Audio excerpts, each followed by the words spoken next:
When I was 17, I stole a book from the library without meaning to. It was a slim thing, no title on the spine, shelved too low for anyone to notice, wedged behind old exam guides that smelled like dust and panic. I picked it because the afternoon was hot, and I wanted something mindless, and because the quiet corner by the window had the only fan in the room that still worked. The cover was plain cardboard, but when I opened it, a line of print jumped out like a threat. Leading man, Ronan Park. Leading lady, Serena Jun. I dropped the book as if it were burning. My name, Mira Song, wasn't on that first page. It appeared later, once, in a paragraph so brief it could have been a typo. Mira, a classmate, fades into the background when Ronan's story begins. I stared until my eyes watered. Across the table, Ronan was chewing on the cap of his pen, half listening to the librarian scold someone for whispering. He turned when he felt my gaze, brows lifting in lazy curiosity. "Why do you look like you saw a ghost?" he asked. I slid the book toward him with shaking fingers. He leaned in, read the names, and laughed. "Who's bored enough to write fan fiction with my face?" Then his smile slowly collapsed. He flipped a few pages, faster and faster, like he was hunting for a punchline that wasn't there. After a while, his voice went quiet, almost swallowed by the fans rattling. "Serena Jun," he read, as if tasting the syllables. "Who is that?" He turned another page and his jaw tightened. He kept turning, shoulders stiff, until the air around us felt thinner. Finally, he slammed the book shut, knuckles white. "This is disgusting," he said. "It's like someone thinks they can schedule my life." I tried to joke, to make it small. "It's just a weird story." Ronan looked at me as if I'd insulted something sacred. "No," he said, and there was a crack in his usual easy arrogance. "It's not just a story if it's already happening." He yanked the cover open again and pointed to a scene that made my stomach twist. A graduation photo described down to the smallest detail, the exact scratch on the classroom door, the exact jasmine smell from the courtyard hedge. We hadn't graduated yet, but the description matched a day we'd lived last week. Ronan's fingers trembled on the page. "They wrote you out," he said hoarsely. "They made you a footnote." The fan clattered. Somewhere a student laughed. In our corner, Ronan's anger filled the space like smoke. He tore the book. Not neatly. Not the dramatic single rip you see in movies. He ripped it the way you rip fabric when you're trying to escape. Pages shredded between his hands and fluttered to the floor like pale leaves. A librarian shouted. Ronan didn't care. He looked at me, eyes red, and said a sentence that landed like a promise and a dare. "I don't need to be the leading man," he said. "And I won't choose someone I've never met." I couldn't find my voice. He grabbed my wrist, not painful, but urgent. "Mira," he said, like he was afraid the sound of my name might be stolen too. "If a story tries to pull me away, you drag me back." I swallowed. "How would I know it's not you?" Ronan's lips twitched with something like fear. "You'll know," he said. "We have a signal." He reached into his backpack, pulled out the sandwich his mother had packed, and peeled back the foil.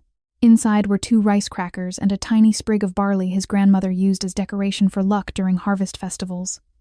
Ronan held it up, absurd and solemn. "A barley sprig on a crescent," he said, nodding toward the curved lamp fixture above the table. "If you ever see that, it means I'm still me. It means I'm waiting." I laughed then, because it was ridiculous, and because laughing was easier than admitting I was terrified. Ronan didn't laugh back. "Promise," he insisted. "Even if you have to be the villain in someone else's plot." I looked at the scattered paper on the library floor and thought about how small our lives had been 5 minutes ago. Then I nodded. "I promise," I said. Ronan exhaled like he'd been holding his breath for years. He found a torn scrap of page, took my pen, and wrote in his messy, stubborn handwriting. "I, Ronan Park, refuse this script. I will not be the leading man. The person I choose is Mira Song, no matter what happens. I choose Mira." He folded it into a tiny square and shoved it into my palm as if it were an amulet. That night, when I lay in bed staring at the ceiling fan, I told myself we were being dramatic. I told myself the world wasn't a novel. I told myself paper couldn't dictate love, but my fingers kept finding the folded square in my pocket, and every time I touched it, my heart answered like it already knew the ending was not ours to decide. At 22, Ronan's life looked, from the outside, like the kind of life people envy. He was tall and bright and impossible to ignore. and he knew how to turn rooms into stages without even trying. He got into the City Arts University on a partial scholarship and then won a competition that put him on a streaming drama before he'd finished his second year. He pretended he didn't care about fame, but I saw the way his shoulders loosened when strangers praised his acting, saw how he softened when his mother watched his scenes with shining eyes. I did not resent it. I was the one who stayed on the edge of the spotlight by choice, studying translation and information science, learning how to make language behave. My dream was quieter. A job that paid on time, a small apartment, a life where I could choose my mornings. Ronan used to say he would build a life noisy enough for both of us. He'd tug my sleeve after class, grin like a boy who had stolen something, and whisper, "When you're tired, hide behind me." I'd roll my eyes and tell him to stop acting like a hero. He'd reply, dead serious, "I'm not a hero, I'm just yours." The script, the shredded library book, should have died that day. Instead, it returned in different disguises. A casting director invited Ronan to a gala and introduced him to Serena June, an influencer with a smile engineered for cameras and a reputation for turning every romance into content. She was beautiful in the way magazines demand. Smooth, bright, unbreakable. She shook Ronan's hand and laughed at his jokes as if she'd practiced. Ronan came home that night and sat on the floor of my apartment, head tipped back against the couch, expression blank. "They found her," he said. "The name from the book." I tried to be rational.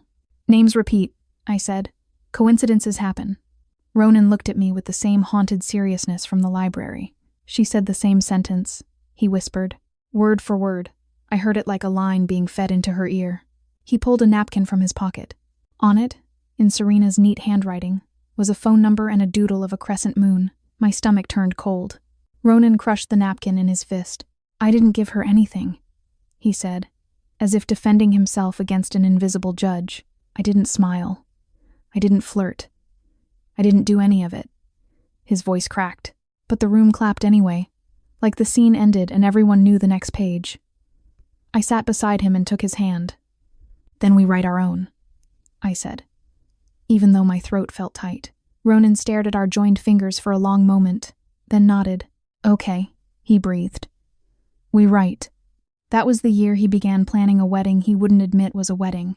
He called it a future party, a ridiculous ceremony, anything but the word that would make it real. He'd sketch ideas on the backs of scripts, warm wheat-colored lights, a crescent-shaped arch, invitations printed with barley motifs. "It's your fault," I teased once. "You gave the signal a theme." Ronan smiled and said, "If the world insists on symbols, we'll choose ours." In the months before I left, he seemed to move with a new urgency, like a man racing a clock he couldn't see. He held me longer at train stations. He pressed his forehead to mine and whispered, "Stay anchored," as if the world might try to float me away. I thought it was just fear of adult life. I didn't understand it was fear of the story. The night before I flew abroad, Ronan stood with me outside the airport security line, the fluorescent lights flattening everyone into tired strangers. My suitcase was light. I was only going for 3 months, I told myself. Just enough time to handle my father's crisis and arrange my mother's care. My father had collapsed while working overseas, and the doctors said the words you never want to hear: surgery, complications, uncertain recovery. Everything in my body had gone cold. Ronan offered to come with me. I refused, because his filming schedule had already been signed, and because if he missed those days, the production would replace him without blinking. That was how the industry worked. That was how the story liked it. Anyone could be swapped if they failed to hit their mark. Ronan swallowed his anger and held my face between his hands. "Promise me you'll come back," he said. "Don't let the world reroute you." I forced a smile. "It's 3 months," I said. "I'll be back before you miss me." Ronan gave a sound that was almost a laugh and almost a sob. He reached into his pocket and pressed something into my hand. A tiny pin shaped like a barley sprig. The metal cheap, but the meaning sharp. "For luck," he said. Then he leaned down and set his palm on the top of my head the way he used to when we were teenagers, and he wanted to annoy me. His voice was calm, but his eyes were not. "When you return," he said, "we'll get married. I don't care how much I have to fight to keep it ours." I believed him the way you believe in the physical laws that hold you on the ground. I nodded and stepped into the line. Ronan watched until I vanished behind the metal detector, and I turned once, just once, to see him still standing there, shoulders squared like someone guarding a door. The first month abroad was a blur of hospital corridors and paperwork. My father survived the surgery but woke confused, then angry, then exhausted. My mother cried in the bathroom where he couldn't see. I slept on plastic chairs and drank coffee that tasted like burnt grief. Every night I called Ronan. His voice steadied me. He told me silly stories from set, complained about directors, described the sky over the city. He never mentioned Serena. I never asked. We clung to each other's ordinary words like rope. Then, one morning in the second month, I woke to a dozen missed calls. Ronan had called at 3 a.m., 4 a.m., 5 a.m., the way you call when you're trying to break through a locked door. When I returned the call, my phone rang once, then went dead. Not voicemail, not a busy tone, nothing. I tried again. No connection. I checked the network. It was fine. I could call anyone else. Only Ronan's number fell into silence like a stone thrown into a bottomless well. I told myself it was a technical glitch. I told myself he was filming. I told myself not to panic. But in the back of my mind, a torn page rustled. Mira fades into the background. That night I dreamed of a crescent lamp, with no barley sprig beneath it, just bare metal, shining cold. I woke with my mouth full of panic. I tried to come home early. The first flight I booked was canceled due to mechanical issues. The second was delayed until midnight, then delayed again, then removed from the board as if it had never existed. The third was diverted after we boarded, because of a storm that didn't appear on radar. I changed airports. I changed airlines. I took trains. I took buses. Every route folded into a dead end. In a train station bathroom, I stared at my reflection and whispered, "This is ridiculous." But my voice sounded like it belonged to someone else. It felt like the world had decided my return was not allowed, and was rearranging itself politely to prevent it. The fourth attempt ended in a car accident. Not mine. A taxi clipped another vehicle and spun. I remember the shriek of metal, the pressure of my seatbelt, the taste of blood where my teeth cut my lip. I climbed out shaking, alive, and the driver kept apologizing, insisting he didn't know why he had swerved. "Something flashed," he said, eyes wide, like a glare, like a sign. There had been nothing on the road. The fifth attempt ended with a fainting spell in an airport corridor. I woke on the floor with strangers staring down, my heart racing like it had tried to run without me. A doctor told me it was dehydration. I had been drinking water all day. By the seventh attempt, I stopped telling my mother where I was going. She already had enough fear. I stopped telling my father, whose recovery was fragile and stubborn. I began to move like someone committing a quiet crime. Slipping out at dawn, changing SIM cards, erasing browser history, buying tickets in cash. I told myself I was being paranoid. I told myself I was only tired. On the ninth attempt, I blacked out on a plane during takeoff. The last thing I saw was the runway lights stretching into a line of white dots. When I opened my eyes, I was back in my hospital chair in my father's room. My suitcase still packed, my ticket confirmation deleted from my email, and a nurse asking if I was okay, because I had been murmuring names in my sleep. I did not remember returning. I did not remember unpacking. It was as if the world had rewound time and placed me back at my starting point. That was the first time I admitted, in the privacy of my own head, that we had been right at 17.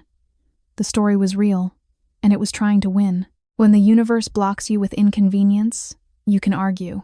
When it blocks you with pain, you can endure. When it blocks you by erasing your memory, you begin to wonder whether you exist in a way that matters. I started keeping a notebook. Every attempt, every date, every flight number, every random incident. I wrote as if documentation could anchor me. It helped, a little. Seeing patterns gave me something to hold. In the middle of the 10th week, a message finally arrived. It was not from Ronan. It was from an unknown number. A single line that made my stomach flip. "He is getting married. If you want to see him, come now." Beneath it was an address. A hotel in my city, the kind with chandeliers and glass doors that open like a mouth. I stared at the screen until my hands went numb. My first thought was that it was a cruel prank. My second thought was that the story had reached its climax. My third thought was that even if it killed me, I would walk into that ending rather than let it happen off stage. This time, the route did not resist. I booked a flight, and it did not cancel. I bought a train ticket, and the train arrived on time. My hands shook the entire way, waiting for the invisible hand to shove me aside. It didn't. That scared me more than delays had, because it meant the story wanted me there. It wanted me to watch. I arrived on a bright afternoon. Summer heat bounced off pavement. The hotel lobby was cool and heavily perfumed. A wedding sign stood near the entrance, framed by artificial wheat stalks and sunflowers. Autumn decorations stubbornly pretending it was not July. The air conditioner hummed, and the contrast between cold air and summer outside made me dizzy. The welcome board listed names in elegant script. Groom, Ronan Park, bride, Serena June. My lungs forgot how to work. For 15 minutes I stood at the threshold like someone who had wandered into the wrong life. Guests passed me in pastel dresses and crisp suits, laughing, fanning themselves, complaining about the heat. Someone said, "He proposed like 5 times before she agreed." Someone else replied, "He's obsessed. They planned this in a week." Their voices blurred into static. In my head, the torn scrap from the library replayed. Mira fades into the background. I wondered if I was about to fade in real time, erased by other people's celebration. A hand grabbed my wrist. I flinched hard enough that my shoulder hurt. "Mira," a woman's voice said, thick with tears. I turned and found Ronan's mother, Park Sun-hee, looking older and thinner than I remembered. Her eyes red-rimmed as if she had been crying for years. She pulled me into a hug that smelled like familiar laundry soap in panic. "You're here," she whispered. "You're really here." Her arms trembled. Then she stepped back, covered her mouth, and said, as if the words were poison, "I'm sorry. I'm so sorry." I shook my head automatically. "This isn't your fault," I tried to say, but my voice came out fragile. Sun-hee didn't let go of my hand. "Not here," she murmured. "Not in the lobby. Come inside. It's too hot." She guided me past the sign before I could decide whether my legs would obey. The ballroom was dressed like a harvest festival. Wheat bundles, golden lights, a crescent-shaped installation floating above the stage. For a second, my heart jumped at the crescent, searching for barley, for our signal. Then I saw that the barley was absent. The crescent was polished, perfect, empty. Sun-hee stopped near the stage and leaned close. "Don't misunderstand," she said quickly, as if rushing to patch a broken vase with bare hands. "This was prepared. A long time ago. Ronan did it. The theme, the decorations. He wanted it." She swallowed. The date changed. Everything changed. But the plan was his. I looked at the wheat, at the crescent, at the sunflowers chosen to imitate autumn. It felt like someone had stolen Ronan's dream and dressed a stranger in it. My fingers tightened around Sunny's hand. "Where is he?" I asked. "Where is Ronan?" Sunny's eyes flickered toward an elevator bank.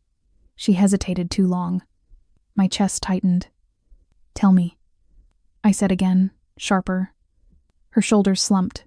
"Room 1028, she whispered. "They're taking photos." I let go and ran. The carpeted hallway stretched like a tunnel. My shoes made no sound.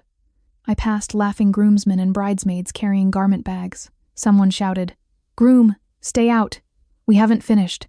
I saw a man in a black suit, leaning against a wall, smiling at their teasing. For 1 second my brain insisted it was Ronan. Same height, same shoulders, same careless tilt of the head. Then he turned, and the illusion cracked. His eyes looked past me rather than into me, as if the person behind them had memorized Ronan's face but not his history. We stared at each other across 10 meters that felt like 10 years. He opened his mouth. "Mira," he said, and the way he said my name was wrong. It didn't carry the private warmth Ronan always had, the little smile hiding behind it. It was a line delivered on cue. "Myra Song." He corrected himself, as if checking a script. "You came late." His apology sounded rehearsed. "There are 30 minutes left before the ceremony." Something inside me went quiet. Not in relief. In recognition. Ronan had been right at 17. That person is not me. I felt it now. Not by logic, but by instinct. Love isn't a face. It's a frequency. This man spoke on a different channel. I swallowed hard and forced a smile so thin it could have been paper. "Not late," I said. "Just in time to congratulate you." He flinched, as if my calm disrupted his expected scene. His gaze dropped to my hands. "Where is the bracelet?" he asked abruptly. I froze. The jade bangle Sun-hee had given me on my 20th birthday, her family heirloom. Her blessing for the woman she thought would marry her son was gone. I had worn it for years, even overseas, even in hospitals, touching it when I needed courage. Now my wrist was bare. My bag, my passport pouch, everything felt suddenly wrong, lighter than it should be. "Where is my bag?" I whispered. Panic surged up like acid. I spun, searching the hallway, the corners, the elevator. My bag was not there. It had been on my shoulder 5 minutes ago. My throat tightened. "It was with me," I said, voice rising. "It was with me." The man in the suit reached out, and for a split second I thought he would help. His fingers brushed mine. I jerked away as if shocked. The gesture didn't feel like Ronan's touch. It felt like stage contact, precise, impersonal. He looked at my reaction, and something like annoyance flashed across his expression, before it smoothed back into polite emptiness. "You should sit," he said. "You look unwell." A bridesmaid burst out of room 1028, laughing. "Groom, stop bothering people," she shouted. "Ceremony soon. Come in." She pulled him by the sleeve, and he let himself be pulled, obedient as a prop. The door closed behind him. I turned away and ran without thinking. Not toward the lobby, not toward the exit, but toward the emergency stairwell at the end of the hall. I pushed the door open and stumbled into concrete silence. The stairwell smelled like cleaning chemical and dust. My breath came in ragged bursts. I started down, then down again, as if descending could undo time. On the third landing, my foot caught the edge of a step. I fell hard, rolling, skin tearing on my palm, pain blooming in my knee. I ended on my side against the wall, shaking. I pressed my bleeding hand to my mouth to stop myself from making noise. "Ronan," I whispered into my own skin. "I'm here. I came back. Where are you?" A voice answered, soft and furious. "Why are you running?" My body jolted. I lifted my head. A man crouched in front of me, his shadow cutting across the concrete. His hand, rough and warm, pried my fingers open gently to inspect my scraped palm. His voice was the voice I had heard 1,000 times on late-night calls, the voice that had anchored me overseas. "You hurt yourself again," he scolded, and the old familiar irritation in the word again made my eyes burn. Relief hit so hard it almost knocked me unconscious. "Ronan," I breathed, sobbing and laughing at once. He shook his head, expression pained. Not exactly," he said, and my relief fractured. His face looked like Ronan's, but it flickered at the edges like an image on a screen when the signal is weak. His eyes held too much sorrow. "I don't have long," he murmured. "Listen to me." I clutched his wrist. My fingers passed through him with a chill like fog. My lungs seized. "No," I whispered. "No. You're here. You're here. That means I'm dead," he said quietly. The words were gentle, like he didn't want to bruise me with them. Today is my memorial day. The wedding upstairs is a scene the story insists on finishing. My vision blurred. A cough tore through my chest, sharp and metallic. I tasted blood, and for a horrifying second I thought the story had decided to punish me the way it had in my blackout loop. I pressed my hand to my mouth and felt warm wetness. Ronan's eyes filled with panic and rage. "Don't," he begged. "Don't let it take you too." "How?" I choked. "How did you—" "There's a journal," he said, voice urgent. "A pin. Barley. Crescent. Find it. It's the only way you'll understand." His hand reached toward my cheek and stopped, trembling, as if afraid he would dissolve if he touched me. I leaned into the empty space and felt nothing but cold air. Tears streaked down my face anyway. Ronan's mouth curved into the smallest smile. "I'm sorry," he whispered. "I promised a wedding." I delivered a trap. "I don't want a trap," I cried. "I want you." Ronan's expression crumpled. "I know," he said. "God, Mira, I know." He swallowed as if swallowing pain. "But I can't stay. The story doesn't allow dead characters to speak for long." He glanced up the stairwell, as if hearing footsteps no one else could. "Go," he urged, "before the scene locks. And Mira," he forced himself to smile again. "A thin, brave thing. Live. Even if it means living without me for a while. I'll find you when the pages loosen." Then, as suddenly as he had appeared, he faded. The concrete stairwell was empty again. My scraped palm throbbed. My knee burned. I sat alone, shaking, with blood on my lips, and a heart that refused to accept the shape of the world. I don't know how long I sat on that stair landing. Time in a place like that stretches and twists. Eventually, voices echoed from above. Laughter. A photographer calling for poses. A groomsman complaining about the heat. The world continued as if nothing had split open. I forced myself to stand, legs unsteady. My wrist felt too light without the jade bangle. My shoulder ached where my bag should have been. I wiped my mouth and stared at the blood on my knuckles. If Ronan was right, if he was dead, then the wedding was not just betrayal. It was theft. Someone had stolen his life and was wearing it like a suit. I climbed back up, slower, listening. At the 10th floor, near the service corridor, I saw a bride in white stepping out of a side door, barefoot, lifting her skirt to keep it from brushing the carpet. She stopped when she saw me, eyes widening. Up close, she was exactly the kind of beautiful the story would cast. Luminous skin, bright eyes, lashes like soft shadows. A face designed to make the camera forgive everything. Serena June, the leading lady. She looked at my scraped hand and the blood at the corner of my mouth. Her expression tightened with guilt. "Are you okay?" she asked softly. She held out her veil like a makeshift bandage. "Use this. It's just fabric." I should have hated her. The book had labeled her the obstacle. The wedding sign had carved her name beside Ronan's in elegant ink. But the woman in front of me looked exhausted, not triumphant. Her shoulders sagged under the weight of the dress. Her eyes held fear. "I don't have tissues," she said quickly, then winced as if the sentence was stupid. "I mean, you should clean that." She reached carefully for my hand and dabbed my cut with the corner of the veil, blowing gently to ease the sting. The gesture was so unexpectedly kind that my throat closed. "It's not your fault," I whispered, because the phrase had become reflex. Serena's mouth twitched, bitter. "It is and it isn't," she said. She glanced toward the ballroom, then back at me. "They told me I was lucky," she murmured. "They told me I was chosen. I thought I was the heroine." Her eyes shimmered. "But I'm just a replacement that the story keeps recycling. I've done this 5 times. My breath caught. 5 times? I repeated. Serena nodded once. Sharp. 5 cycles, she said. 5 versions of this wedding. Different cities, different details, same result. Every time Ronan fights, the world punishes him.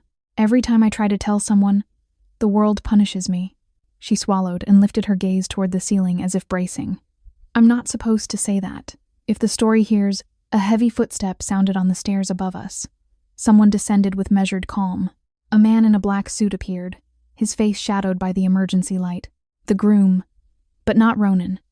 His eyes slid over me, then locked on Serena like a warning. His voice was low, controlled. Serena, he said.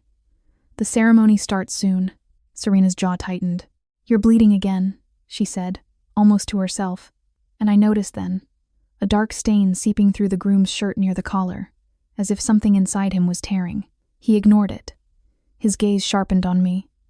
How did you recognize me? He asked, a question that carried more threat than curiosity. I lifted my chin. Because love doesn't require a face, I said, and my voice surprised me by staying steady. You talk like someone reading lines. His lips pressed together. For a moment his expression shifted, something cold and ancient peeking out from behind borrowed features. Then Serena stepped forward, blocking his view of me, smiling with flawless sweetness. Don't scare the guest, she chirped, performing the bride like armor. Her eyes flicked to me fast, urgent. The groom's hand tightened on Serena's veil. He twisted it once, too hard, and Serena flinched. Then he leaned closer and spoke near her ear, voice soft enough that it could have been intimate. Don't improvise, he warned. You know the penalty. Serena's smile didn't move. Her lips barely parted. I know, she whispered, and a thin line of blood appeared at the corner of her mouth, as if the world had already slapped her for speaking. The groom turned back to me. If you want to understand what he left, he said, as if he were bored, go look. He reached into his lapel and removed a small pin shaped like a barley sprig, crossed under a crescent moon. Our signal, but refined, polished, turned into a wedding accessory. He pressed it into my palm with fingers that felt too cool. Trash chute, he said, and his eyes narrowed. 10th floor. Serena made a small sound of protest, muffled by the veil still in his grip. The groom didn't look at her again. He guided her toward the ballroom, as if escorting her to an execution. As they disappeared, I heard Serena hiss. Who wants to marry you? and then a sharp inhale as if she'd been hurt again.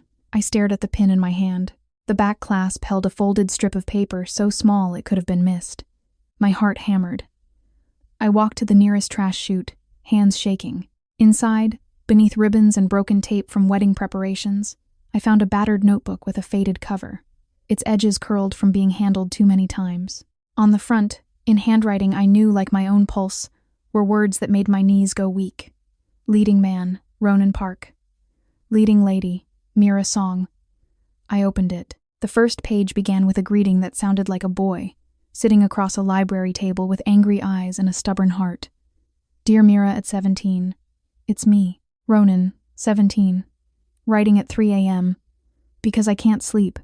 I'm still furious about that book. I'm still furious that someone decided you're a background character. I'm writing because if the world insists on books, then I'll write one too. A book that belongs to us. Tears blurred the ink. I wiped them away with my sleeve, afraid of smearing what might be my only remaining proof he had existed. Ronan wrote in the notebook for years. The tone changed as he aged. At 18, he was cocky and sentimental, bragging about how he would outwrite the universe, and joking that he'd propose at a wheat festival just to be dramatic. At 20, his handwriting sharpened, angrier, more compressed. He wrote about meeting Serena, about hearing his own mouth say things he didn't intend, about waking up with missing hours. There's someone else in here, he wrote. Not a demon, not a ghost, a placeholder, a mechanism that edits me when I move off script. He described the first time he tried to chase me overseas after my calls stopped connecting, how he made it to the airport and then collapsed with a pain like a fist closing around his heart. Mom thinks it's stress, he wrote. I think it's punishment. He described waking in a hospital bed with Sunhee crying and Serena sitting politely at the foot of the bed like a nurse assigned by fate. She's not evil, he wrote. She's tired. She keeps apologizing for existing. At 22, his handwriting wobbled. The sentences became uneven, as if he were writing between blackouts. Mira, he wrote, I'm losing time. Sometimes I wake up and my phone shows calls I didn't remember making. Sometimes I wake up and see messages sent to Serena with my name at the bottom. He underlined a line 3 times, the ink tearing the page. That was not me. A later entry, dated a month after my last successful call to him, was smeared with what looked like dried tears. I found a way to write to you, he said. Not through phones, not through planes, through the story's own props. If you ever see wheat and a crescent, it's because I planted it there. It's the only place the story lets me hide messages, inside the symbols it thinks it owns. My hands shook so hard the pages rustled. Near the back of the notebook, the writing grew frantic. It's ending, Ronan wrote. The story is forcing the wedding scene. It keeps restarting it if anyone refuses. Serena says this is the 5th cycle. She says she's watched me die different ways. She says the only time it stops is when I accept the role. A line was scratched out so violently the paper ripped. Under it, he wrote, more carefully, like a final decision. I won't accept. If the story demands a wedding, I'll turn it into a memorial. If I can't live long enough to see you return, I'll at least leave you a map. On the last page, the handwriting collapsed into jagged strokes. My breath caught as I read. Mira, I'm sorry. I promised to stand at the end of the aisle and I'm leaving you at a stairwell instead. I'm doing this because I refuse to let the story keep you as an extra. If you survive, if you keep living, that means our book continues past the last printed page. I can't touch you anymore, but I can still choose you, always. At the bottom, in smaller letters, he added one last instruction. Look for the barley sprig on the crescent in the ballroom wall. The answer is behind it. My heart stuttered. I clutched the notebook to my chest like a life jacket and forced my legs to move toward the ballroom. The ceremony had started. Guests were seated, fanning themselves with programs. The stage lights turned the wheat decorations into gold.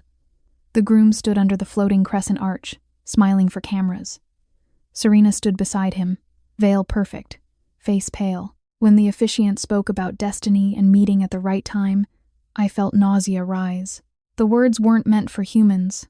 They were meant for a genre. I slid into the back row through a side entrance. No one noticed. In a room built to celebrate someone else's romance, I was invisible again. The story was consistent. The groom began to read his vows. His voice was steady, warm, convincing. If I hadn't loved the real Ronan, I might have believed him. He spoke about finding patience, about choosing her despite obstacles, about a love written in the stars. The guests sighed and dabbed eyes. The cameras zoomed. Serena's fingers trembled around her bouquet. A bead of blood appeared at her lip again, and she swallowed it like a secret. I focused on the wall decoration Ronan had mentioned, a crescent moon ornament with wheat sheaves hanging from it. Up close, tucked behind the wheat, was a small barley sprig, dry, real, not plastic. My lungs tightened. Our signal. I moved along the back wall, pretending to look for a seat. My hands were slick with sweat. The groom's voice continued, smooth as syrup. When I reached the crescent, I slipped my fingers behind the wheat and felt a small envelope taped to the wall. I peeled it free and tucked it into my sleeve. My heart slammed against my ribs so hard I feared the microphones would pick it up. Then the groom's voice faltered. Just for half a second, his hand pressed against his collar as if something underneath was ripping. A dark spot bloomed on his shirt. He smiled through it, teeth too white. As I stand here, he continued, I swear. A crash sounded, not loud but sharp. A glass tipping off a tray near the front row. The sound echoed like a signal flare. Heads turned. The officiant paused. The groom's eyes flicked toward the noise with sudden panic, like an animal hearing a trap snap. Serena's head lifted. Her gaze found mine across the room. In that split second, her expression changed from exhaustion to fierce, reckless determination. She stepped forward and grabbed the microphone. Actually, she said, voice light but trembling underneath. Before we do this, I want to thank someone. Murmurs rippled. The groom's eyes widened. He reached for her wrist. Serena jerked away. I want to thank the person who taught Ronan what love looks like, she continued, words tumbling too fast. The person who existed before this story decided she didn't matter. Mira Song is here. The room froze. The groom lunged. Serena, he hissed, voice breaking, and in his eyes I saw something not human. An editor's rage, a mechanism protecting its script. Serena didn't stop. Her lips bled again, a thin red line. She smiled anyway, wild. You can punish me, she said, breath shaking. But you can't erase her now that you've named her. The groom grabbed Serena's veil and shoved it into her mouth to silence her, the gesture violent and intimate at once. Guests gasped, thinking it was a joke, a prank, part of the performance. Some even laughed uncertainly. The officiant stammered. The cameras kept rolling, because chaos is still content. Serena's eyes widened in shock and pain. The groom's hand shook as he held her. For a second, the borrowed Ronan face cracked, and the thing underneath, cold, furious, looked straight at me. Sit down, it whispered, not through the microphone, but directly into the space between us. My skin prickled as if the air had turned to static. I didn't sit. I pulled the small envelope from my sleeve and opened it with trembling fingers. Inside was a single card, written in Ronan's handwriting, but steadier than the last notebook pages. It looked like something he had prepared long before the final collapse, a note written by someone still alive. The text was simple. The barley is ripe. The sun burns every day. Tomorrow at dawn I'll harvest. My love is ripe too, hot under my ribs. I hope you, my wheat moon girl, will be the one to take it. My vision blurred. The sentence was not a vow. It was a confession disguised as harvest talk, a way of loving that belonged to our private language, not the stories. The groom's smile twitched as if the card's existence irritated him. The dark stain on his collar spread. He pressed his fingers to it and pulled them away wet. His eyes flashed with alarm. The mechanism was failing. Maybe because Serena had spoken. Maybe because I had found the envelope. Maybe because the story doesn't like when extras pick up the pen. Sirens wailed faintly outside an ambulance passing. Irrelevant. Ordinary. The sound grounded me. I looked at the guests, at their confused faces, at their assumption that this was still a performance. I realized something sharp and bright. The story relies on spectators believing. It feeds on obedience. It needs people to nod along. I stepped forward, through the aisle, toward the stage. Murmurs rose. Someone whispered my name. Someone laughed nervously. I didn't care. I stopped a few feet from the groom and looked up into the borrowed face. You're not him, I said clearly. The groom's jaw tightened. His eyes darted to the cameras, to the guests. The mechanism wanted to contain the scene. You don't understand, he said, voice low. This is how it's written. I do understand, I replied, My voice shook but did not break. And that's why I'm refusing. The groom's lips curled. Refusing doesn't change the ending, he said. It only changes who bleeds. Serena made a muffled sound behind the veil, stuffed in her mouth, eyes furious. I lifted the barley and crescent pin in my hand so the cameras could see it. At 17, I said. Ronan Park tore apart a script that tried to steal our lives. He said he didn't want to be the leading man. He said he chose me. My throat tightened. If you're going to wear his face, you should at least honor the one thing he never surrendered. The groom's expression faltered. For a second, something human flickered through the real Ronan's muscle memory, the echo of a boy who hated being controlled. Then the cold mechanism surged back. He's gone, the groom snarled softly. He lost. I smiled through tears. Then why are you bleeding?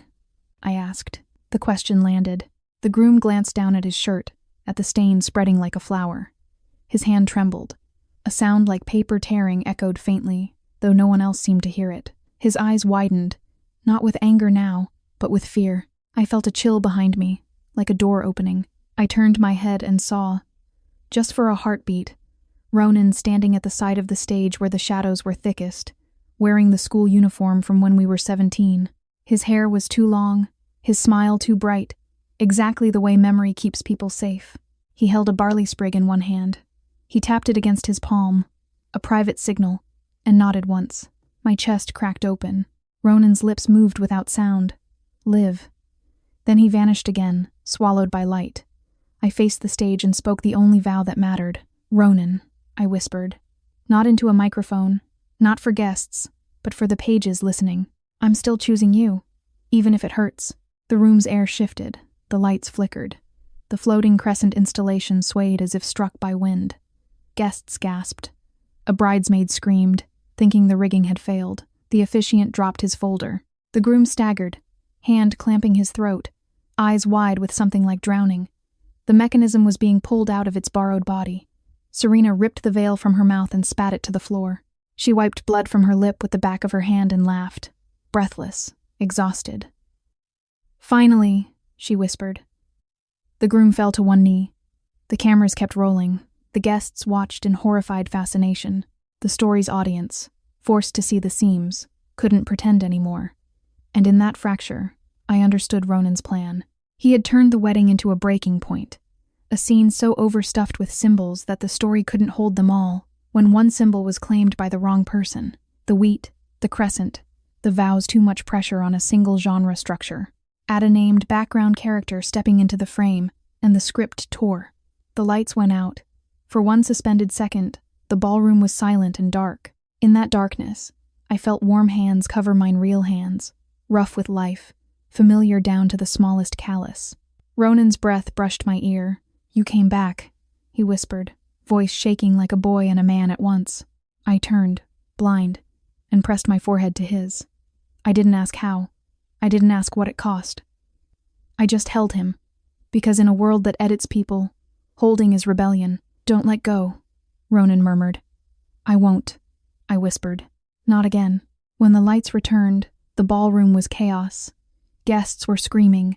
The stage rigging had collapsed, wheat bundles scattered across the floor. The groom lay unconscious, face slack, as if the borrowed mask had finally emptied. Serena sat on the stage steps, breathing hard, veil torn, bouquet abandoned. People were calling for security. Someone shouted for an ambulance. In the corner by the curtains, half hidden by panic, Ronan stood with me, solid and breathing, eyes wet with disbelief. He looked older than the groom had, as if those missing years had finally returned to him all at once. There was bruising around his throat, a sign of struggle. His hand trembled in mine. Soon he pushed through the crowd, face twisted with terror. When she saw Ronan, she froze, then sobbed like someone whose lungs had been clenched for years. My son, she gasped, reaching for him. Ronan caught her, holding her carefully, as if afraid she might dissolve. I looked down at my bare wrist and felt a tug at my sleeve. Serena, still on the steps, stared at me with tired eyes and extended a small pouch. Your bag, she said hoarsely. The story hid it. I hid it back. Inside the pouch was my passport, my wallet, and the jade bangle. I slipped it onto my wrist and felt the cool weight settle like a promise returned. Serena's mouth curved into a grim smile. Go, she said, before it resets again. What about you? I asked. Serena shrugged, and despite blood on her lip, her eyes were bright with relief. I'm tired of being the heroine, she said. Maybe I'll be a background character on purpose. That sounds peaceful. Ronan squeezed my hand. Thank you, he said to her, voice rough. Serena rolled her eyes as if embarrassed by sincerity. Just don't waste it, she snapped. If you two are going to write your own book, at least make it worth the bruises. We left through the service door, slipping into the hot summer outside where the world smelled like exhaust and street food and ordinary life. Ronan's hand stayed locked around mine. The sun burned. The air shimmered. Somewhere behind us, people shouted, cameras flashed, an ending tried to assemble itself again. But in the street, under real daylight, Ronan leaned close and whispered the simplest truth. I'm still me, he said. I waited. I laughed, tears running, and lifted the barley and crescent pin between us. I know, I said. I saw the signal. Ronan's smile broke like sunrise. Then let's go home, he said. Not to a mansion, not to a stage. Home. We walked until our hands stopped shaking. We didn't talk about weddings. We didn't talk about destiny. We talked about the next meal, the next train, the next small, safe morning. That was how you defeat a story that wants drama. You choose the quiet pages on purpose. Later, when autumn truly arrived, Ronan and I stood on a rooftop garden, string lights glowing, a crescent-shaped lantern hanging above us with a barley sprig tied beneath it. There was no audience except